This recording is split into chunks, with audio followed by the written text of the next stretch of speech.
അതായത് ഞാൻ എൻ്റെ ഭക്ഷണം എന്ന് പറയുന്നത് എൻ്റെ ഇഷ്ടമാണ്. ഞാൻ ഭക്ഷണം കഴിച്ചുകൊണ്ട് എൻ്റെ അറിവുകൾ നഷ്ടപ്പെട്ടു പോകും എന്ന് ഞാൻ ഒരിക്കലും ചിന്തിക്കുന്നത്. ഞാൻ ജ്യോതിഷം പഠിച്ച ആളാണ്.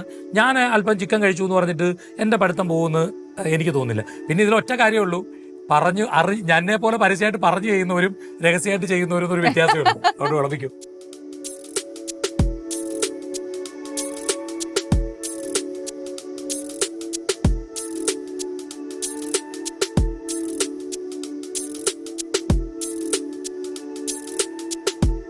ഭയങ്കര രസമുണ്ട് ഈ ഡെക്കറേറ്റ് ചെയ്തേക്കുന്നത്. ശരിക്കും ഈ ഫുഡിന്റെ ഈ ഡെക്കറേഷനാണ്, അതായത് ഈ ആഹാരം കൊടുക്കുന്നതിലല്ല, അതിനകത്തുള്ള ആ സ്നേഹമാണ് വയറ് നിറയ്ക്കുന്നത്. ആ സ്നേഹമാണ് ഈ ഡെക്കറേഷൻ. ഞാൻ നോൺ വെജ് ആണ് കൂടുതൽ കഴിക്കുന്നത്. വീട്ടിൽ നിന്ന് ശരിക്കും അങ്ങനെ കഴിക്കാറില്ല. പുറത്തുനിന്നാണ് കംപ്ലീറ്റ്ലി ഫുഡ് കഴിക്കാറുള്ളത്.